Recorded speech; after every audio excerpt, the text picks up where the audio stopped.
Good day, everybody.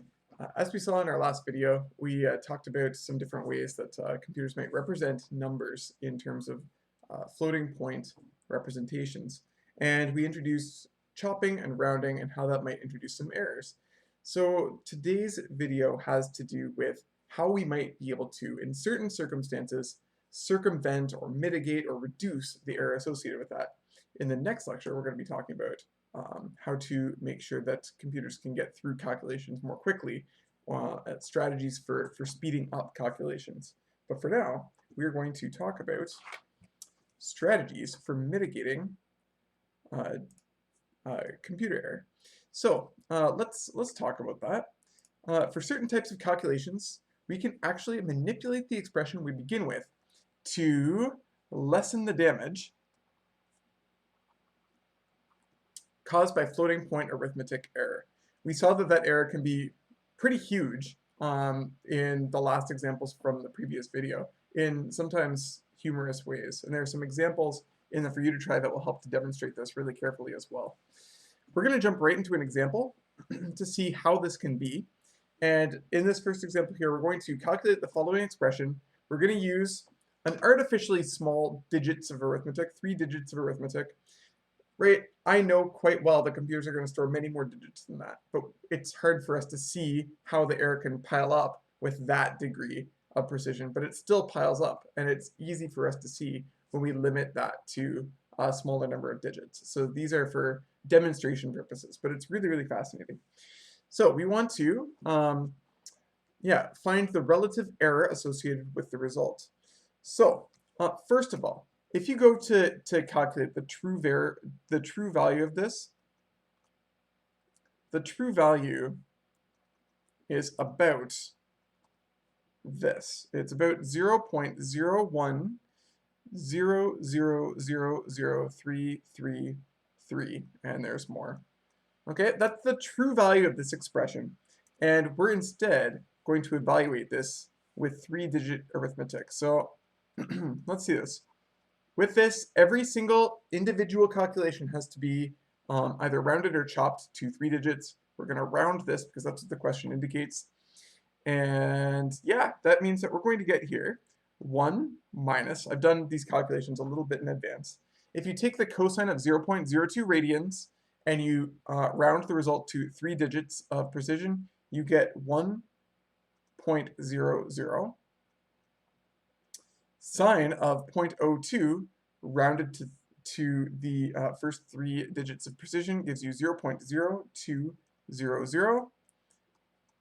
And if you work this out, we're going to get 0.00 over 0.0200. And of course, that gives us an answer of 0.00 or 0. So with this level of rounding, we end up with a result here of 0 right on the dot. With the true value is actually a little bit higher than 1/100th, right? It sounds small, but in terms of relative error, well, I mean, it's 100% off, right? Imagine taking the true value and subtracting this approximation and putting it over the true. So you're going to end up 100% error. So yeah, let's do that. So we want to find the relative error associated with this. So relative error is thus, okay, well, it's true minus estimate over true, and if we use this approximation as our estimate, then of course we end up getting just the true over the true because the estimate's 0. So it would be 0.01, a bunch of zeros, 333 minus, I'll put the dots in, but whatever, minus the 0 that we found as the estimate over this. And of course, that's going to give us 100% error. Okay, so concerning. Here's what we're going to do now though. This expression, this idea of taking 1 minus the cosine of something and putting it over the sine of something is actually an expression that we can take a step and mathematically reduce down to something that might be simpler and something that might be easier for a computer to process in a more accurate way. So I want you to watch and see how this works out. So this time we're going to take a preliminary step and we're going to multiply the top and bottom by something that looks like it's going to make things more complicated. But as a matter of fact, it's going to clean things up pretty nicely here. So let's do that. We're going to take what we had before, and that was 1 minus the cosine of 0.02 over sine of 0.02. So 1 minus the cosine of 0.02 over the sine of 0.02. And as this question commands us to do, we're going to multiply by 1 plus cos of 0.02 on the top and 1 plus the cosine of 0.02 on the bottom. We're going to work this out and we're going to manipulate a little bit and hopefully get to something that is a simple expression again. But take a look. The top is a difference of squares, right? 1 minus something, 1 plus something.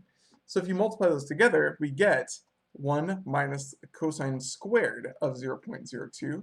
And on the bottom, well, we have this mess. We have sine of 0.02 times 1 plus the cosine of 0.02. Of course, with trig identities, we can simplify the top further and get sine squared of 0.02. That's just from trig. And on the bottom, we have sine of 0.02 times 1 plus the cosine of 0.02. And then that's going to simplify top and bottom. We're going to get sine of 0.02 over 1 plus the cosine of 0.02. Okay, from this, we have an equivalent expression to what we had before in the blue here, but that might have it written out in a slightly different way. So we're now going to use the 3-digit arithmetic, and we're going to see what the result is.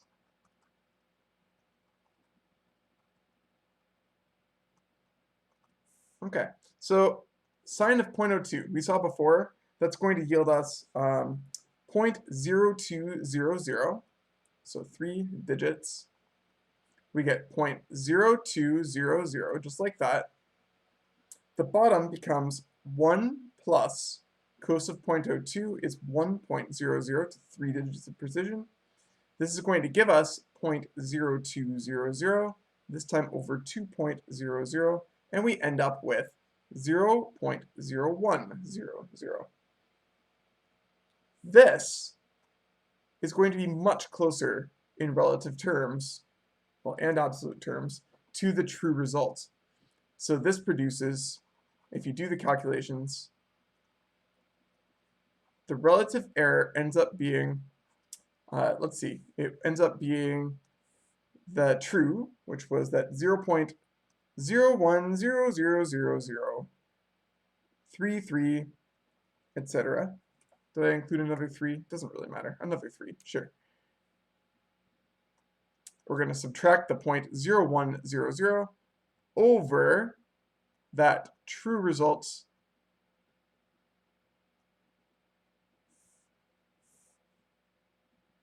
I guess I'll put the other absolute value bar in red instead of blue here, but this works out to about 0.0033% error.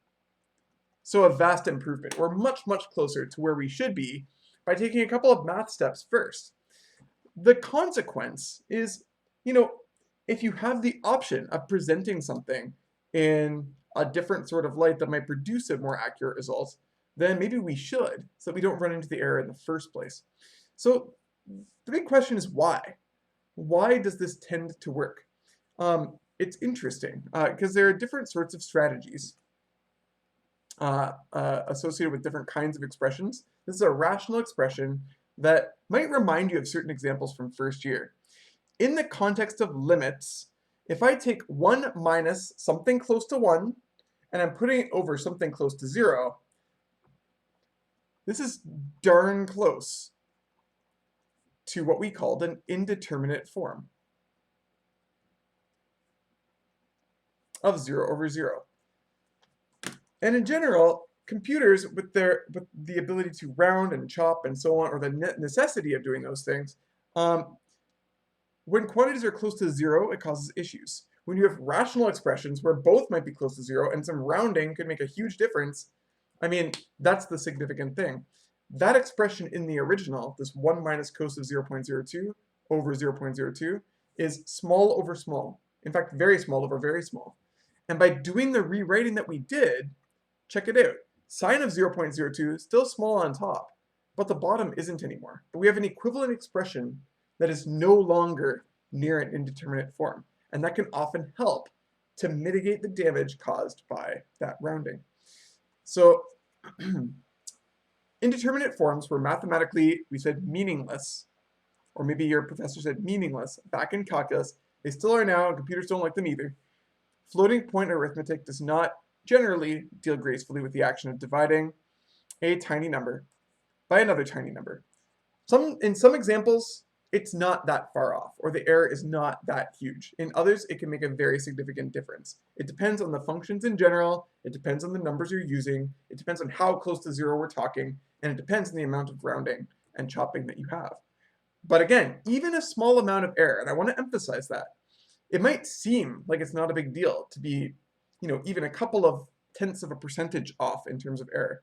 But oftentimes our computer programs or algorithms might be running something through in a loop or whatever structure thousands or millions of times.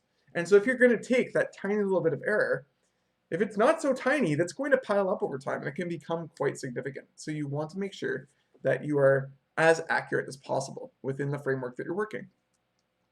Manipulating an expression into something that is not close to indeterminate can greatly help. And we can often do this by factoring, canceling, or other identities just because of our knowledge in functions, our knowledge in calculus. One more great strategy that can work is by replacing challenging functions with something that can be easier to evaluate. And in certain situations, it can help to use Taylor polynomials. Not always. That's what's interesting. These are all strategies that can be used, but they're not guarantees. Sometimes you might need a couple of different hammers, different tools to try and work on these things. So let's see here. We want to, for the next example here, calculate the following expression at x equals 0.01 using 3-digit arithmetic and chopping. And then we want to find the relative error associated with the result. So we have e to the x minus cos of x over x to the 4, and I give you the true value here. It is just about 1,010,000 and change. So, okay, first of all, we're going to calculate this expression at 0.01. So that's e to the 0.01 minus cos of 0.01 over, and right, this will be in general a repeated multiplication. Here it's not going to matter so much that we treat it like that because we're only going to get one digit of precision that is needed to get a perfectly accurate result in the bottom. In any case, thinking of like 0.01 times 0.01 is going to be 0.0001, which only needs one digit of significance. In general, though, it's important, though, to if we have a different expression, you could end up getting some error from that repeated multiplication on the bottom. So treat powers like that. Okay, let's work these out, 3 digits wise, and chopping. So 3 digits, you work this out, and I get, e to the 0.01 should be something just a little bit more than 1, because it's a little bit more than e to the 0. This works out to 1.01. The second, cos of 0.01, works out to 0.999 if you chop. And the bottom, well, we get this massive string, 7 zeros and then a 1. 1, 2, 3, 4, 5, 6, 7, and then a 1. And if you work this out, you might subtract the top. And if you subtract the top, again, watch out for significance. I'm actually going to do that right here just to make sure. But I'm going to see 1.01 minus 0.999 gives us 0.011. Sorry, 0.0110. over, again, those 7 zeros and then a 1, which then works out to 1,100,000 is what this works out to.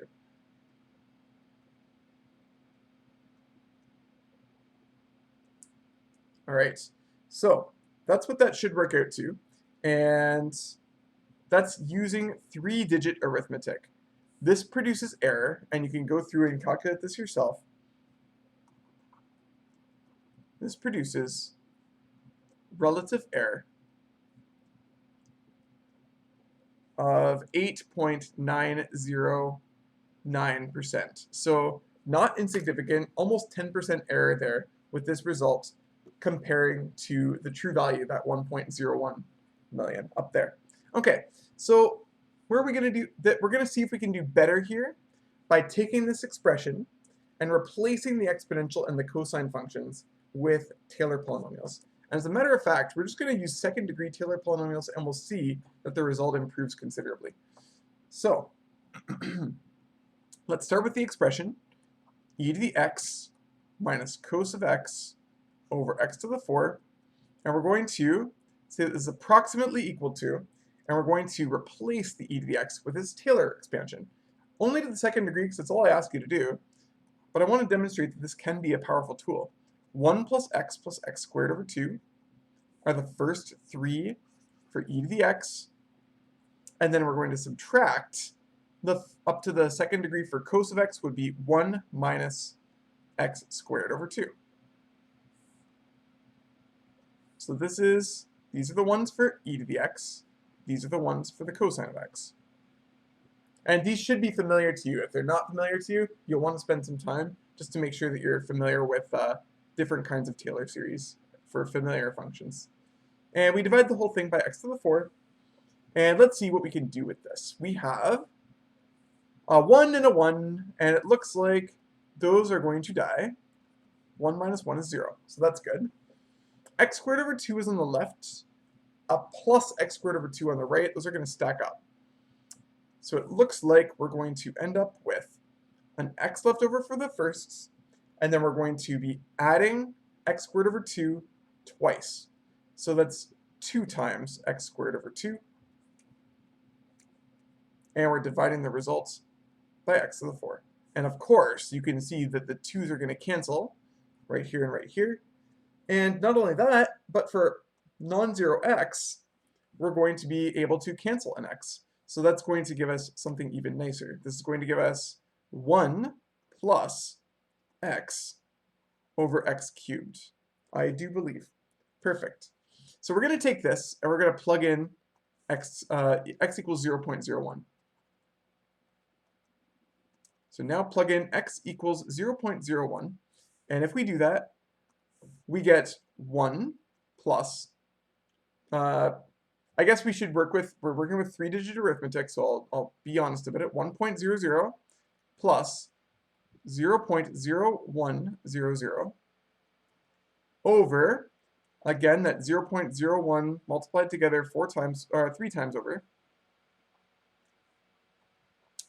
We get 1.01 to 3 decimals of significance. We're dividing by 0.00001. I guess for all of these decimals, I should technically be writing 00 at the end to indicate the 3 digits of significance. I'm not going to be super passionate about that, right? Like, the end result is going to be the same with that level of precision. So that's me being a little bit pedantic, but it's fine. And if you work this out, we actually get to 1 million, but this time 1,010,000, which is closer to the true result, right? The first time around we got 1.1 million, I think, and this produces much less error. So this produces a relative error that is equal to about 0.00165%. If you do those calculations. So yeah, we can see that there's some great improvement there. And moreover, I do want to emphasize that this isn't always something that works. And weirdly, you could have the situation where, the error might go up or down depending on if you replace an expression by something like a Taylor expression or if you manipulate a little bit. Um, so it's really just about trying different kinds of tools and seeing what might work best. So that's all I have to say on this topic. We are going to follow this up by talking about the speed at which computers might calculate certain expressions or numbers or functions, math in general. And we'll also talk about how we might be able to take an expression and certain kinds of expressions and speed them up simply by the way that we're writing them down, which is pretty fascinating. I hope you'll join me. And otherwise, I'll see you in that next lecture. Take care of yourselves, everybody.